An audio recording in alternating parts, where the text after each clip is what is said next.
Bismillahirrahmanirrahim. Assalamualaikum warahmatullahi wabarakatuh. Waalaikumsalam warahmatullahi wabarakatuh. Ya, gimana kabarnya Bapak Ibu? Alhamdulillah baik. Ya, alhamdulillah.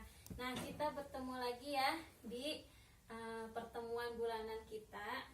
Tugas kemarin udah dikerjakan belum Bapak Ibu? Sudah, alhamdulillah sudah. Ya, sudah dipraktikkan di rumah? Sudah. Nah, iya. Ada perubahannya enggak? Ada perubahannya enggak di rumah? Ada. Ada, iya. Terima kasih ya sudah mempraktikkan di rumah ya Bapak Ibu. Nah, sekarang kita berada di sesi 3 modul 2 tentang sesi modul 2 tentang pengelolaan keuangan dan perencanaan usaha. Ya. Nah, Ibu coba dilihat di sini saya punya poster nih. Untuk sesi sekarang saya punya poster. Coba kita baca bareng-bareng ya. Ayo bangun usaha yang langgeng untuk menambah pendapatan. Ya. Coba saya mau tanya dulu, di sini ada yang sudah mulai usaha belum? Ada. Ya, Ibu usaha apa? Nasi bakar. Kebetulan usaha kecil-kecilannya nasi bakar sama pepes nasi. Iya. Sudah berjalan berapa lama Ibu usahanya? Ya sekitar 2 minggu. Ya. 2 atau 3 minggu ya. Oh iya. 3 minggu. Nah, gimana nih usahanya Bu? Lancar? Alhamdulillah lancar. Sedikit demi sedikit ya bertambah konsumen. Dan insya Allah mungkin tambah menu lagi. Ya, alhamdulillah ya Bu ya, berarti sudah berjalan. Nah, kira-kira Ibu dapat usaha tersebut idenya dari mana sih Bu? Ya untuk ide sendiri karena ya resep turun temurun. Ya. Jadi langsung aja dikembangkan dengan keluarga. Berarti Ibu sudah punya rencana ya dari usaha ini, udah punya rencana? Punya Ya. rencana. Nah, di pertemuan kali ini yaitu tentang ayo bangun usaha yang langgeng untuk menambah pendapatan. Jadi di sini nanti kita belajar tentang usaha sekecil apapun memerlukan rencana yang matang ya Bapak Ibu, agar dapat memberikan keuntungan yang berkelanjutan. Ya.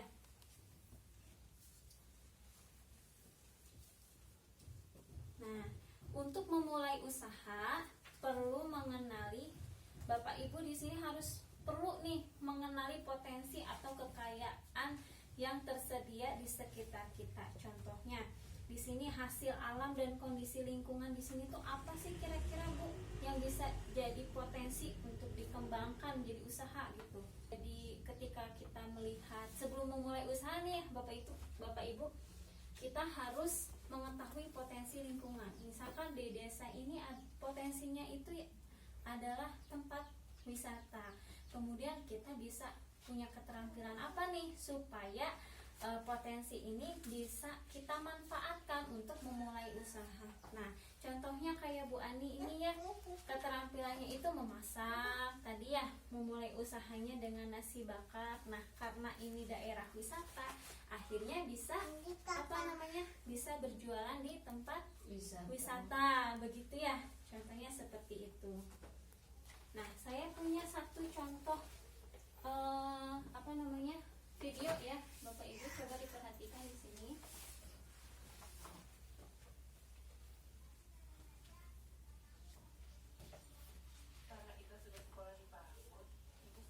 Di sini kita lihat poster memulai usaha ya Bapak Ibu. Nah, di sini kita pertama yang harus dilakukan sebelum memulai usaha yaitu menentukan ide usaha ya. Ide usaha itu bisa dilihat dari usaha apakah yang akan dilakukan. Ya, contoh di sini Ibu Lili akan berjualan ikan segar karena potensi di desanya Ibu Lili ini banyak tambak ikan. Contohnya begitu ya. Kemudian siapakah target pembelinya? Ibu-ibu yang berbelanja di pasar. gitu. Berarti si Ibu Lili ini mau jualan di mana? Pasar. Di pasar ya. Bagaimanakah untung bisa didapatkan nanti? Nah, contohnya ikan dibeli dari petambak di pagi hari, kemudian dijual di pasar dengan harga jual yang lebih tinggi. Jadi ambil untungnya karena si ikannya dijual kembali dari petambak di pasar. Apakah penyebab kegagalan usahanya selama ini? Coba, kegagalan usahanya tadi apa? Di sini dikatakan bahwa Ibu Lili tidak dapat bersaing dengan penjual ikan segar lainnya, sehingga ikannya sering tidak laku. Jadi nggak laku ya, Bapak Ibu. Di sini yang menjadi kekuatan atau kelebihan usaha kita dibanding usaha yang lain itu apa? Contohnya, Ibu Lili ini kan pintar masak, akhirnya si ikannya ini dijual. Jadi ikan balado, pasakan ikan balado ya, begitu.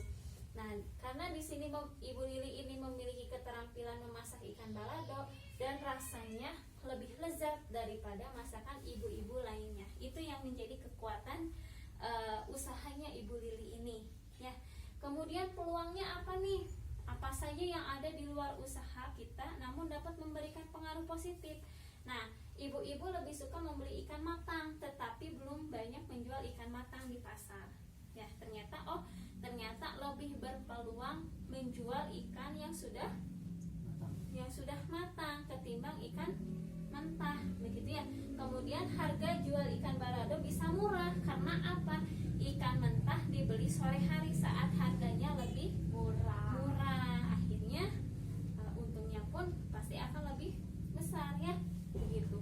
Nah, di sini hambatannya. Nah, hambatan usahanya itu apa? Contoh ya, di sini Bu Lili kalau masakannya sudah jadi itu, jadi masakannya harus lebih variasi ya, bervariatif. Misalkan tadi Bu Ani jualan nasi bakar gitu ya, jualan nasi bakar. Nah, berarti Bu Ani tuh harus lebih variatif lagi dalam rasa nasi bakarnya gitu. Tidak hanya tidak hanya satu rasa aja, tapi dikembangkan. Tadi betul kata Bu Ani, menambah rasa, menambah menunya, menambah variasi masakannya begitu ya. Kemudian ancamannya apa nih? Ancamannya karena misalkan di sini kalau Ibu Lili ini ketersediaan ikannya terbatas karena terserang jamur, atau misalkan harga ikan naik selama ketersediaan terbatas gitu ya. Ancamannya kalau misalkan membuat usaha yaitu seperti pasakan itu kan lebih cepat apa ya Bu ya? Kalau masakan tuh cepat basi. Nah, itu menjadi ancaman untuk kita ya, atau hambatan. Nah, setelah kita tahu nih apa yang mendukung usaha kita, kemudian hambatan usaha kita, kita harus meminimalisir, mencari cara bagaimana supaya hambatan ini tidak berkembang dan menjadi satu kerugian yang besar untuk usaha kita ke depannya. Begitu ya Bapak Ibu? Ya. Bisa dipahami? Paham. Bisa.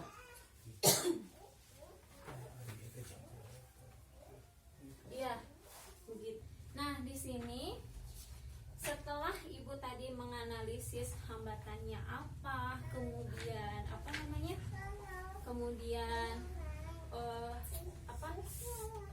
yang menjadi peluangnya apa dari usaha tersebut. Nah, jangan lupa nih Ibu selalu tulis anggaran usahanya ya, anggaran usahanya. Ini anggaran usaha itu catatan keuangan usaha Ibu ya, keuangan usaha Bapak Ibu nih di sini.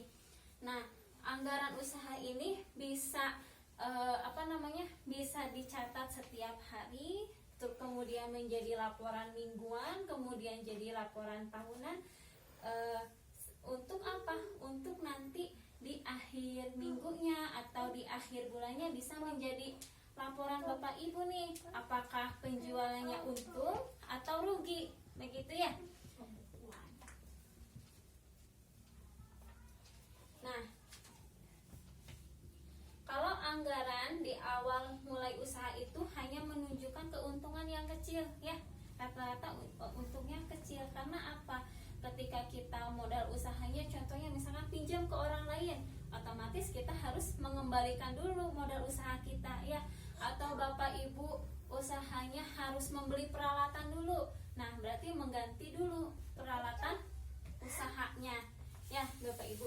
Nah di sini ada hitungannya nih, ada pinjaman untuk awal modal menjadi uang masuk ya bu ya, kemudian hasil penjualannya berapa, nanti ibu tulis di sini. Nah minggu pertama, minggu kedua silahkan bandingkan.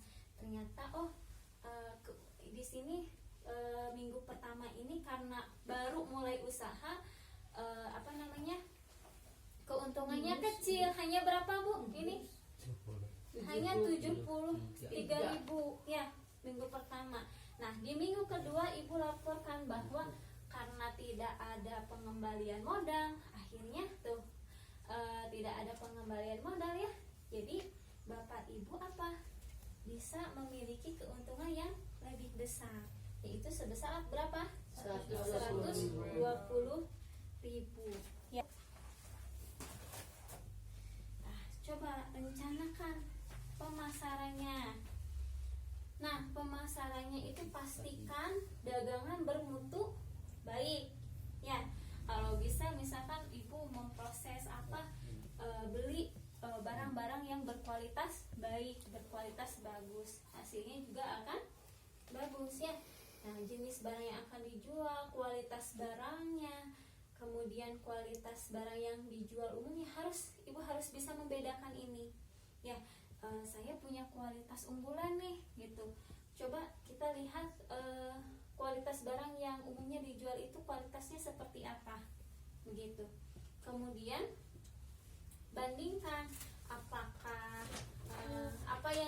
kualitas apa sih yang lebih banyak dicari oleh pelanggan. Kira-kira kalau bapak ibu jadi pelanggan nih, pasti mencari kualitas yang seperti apa?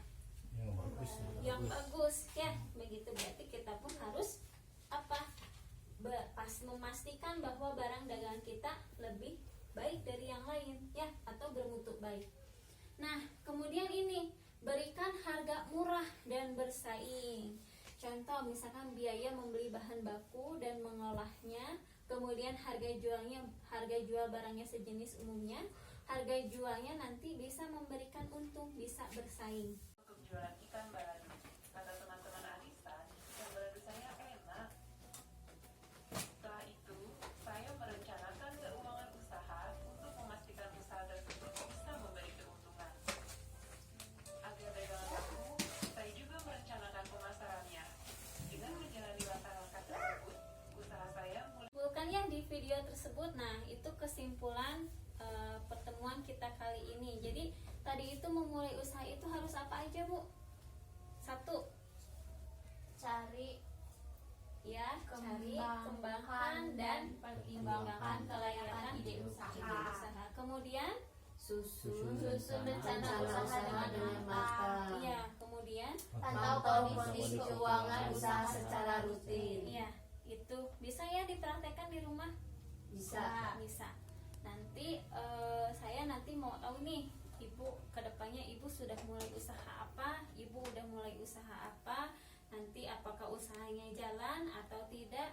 Nah kita praktekkan ini nanti, ada tugasnya di buku pintar ya bapak ibu. Buku pintarnya dibuka halaman 32 sampai 36 ya. Nah itu di situ ibu bisa ibu bisa belajar atau tabel catatan, mencatat kas harian untuk usaha ya. Terima kasih atas perhatiannya. Wassalamualaikum warahmatullahi wabarakatuh. Waalaikumsalam.